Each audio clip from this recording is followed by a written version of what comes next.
बेटे की तालीम के लिए वजीफा दिया। कोई कहता मेरे इलाज के लिए बादशाह ने अपनी खजाने से दवा खरीदी। ये सब सुनकर करीम के दिल में हसद की आग और भड़क गई। वो बोला, हाँ, ये सब ढोंग है। असल में बादशाह अपने नाम का चर्चा कर रहा है। अगर वो वाकई इतना सखी है तो मेरा खजाना क्यों नहीं भरता? मेरे पास सोना चांदी क्यों नहीं है? इसकी ये बात सुनकर लोग हैरान रह गए।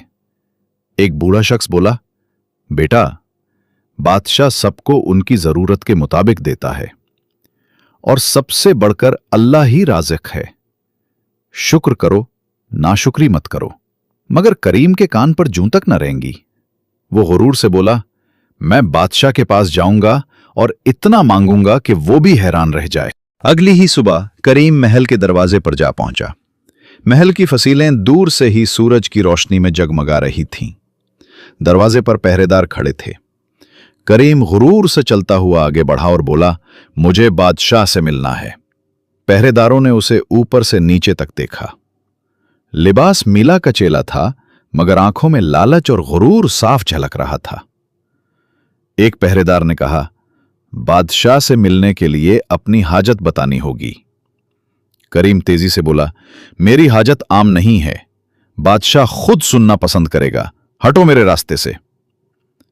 इसके लहजे में ऐसी जिद थी कि पहरेदारों ने आखिरकार उसे दरबार में जाने दिया।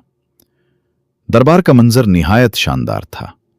ऊंचे सुतून, रंगीन फर्श और दरमियान में सुनहरी तख्त जिस पर नेक बादशाह जलवा अफरोज थे। बादशाह के चेहरे पर नूर झलक रहा था। उनके दाएं बाएं वुज़रा और मुशीर बैठे थे। बादशाह ने करीम को देखा और नर्म लहजे में कहा, आओ बेटा, बताओ तुम्हारी क्या जरूरत है? करीम ने बड़े गुरूर से सीना तान कर कहा, ऐ बादशाह, सब लोग कहते हैं कि तुम बहुत सखी हो, रियाया के खैरखा हो। आज मैं देखूंगा कि तुम कितने सखी हो। मुझे दौलत चाहिए, बहुत ज्यादा दौलत। दरबार में सन्नाटा छा गया। सब एक दूसरे को देखने लगे।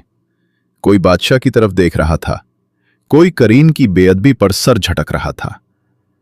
बादशाह ने मुस्कुराकर कहा, बेटा, दौलत मांगना बुरी बात नहीं, लेकिन इससे पहले यह बताओ कि तुम इस दौलत का क्या करोगे?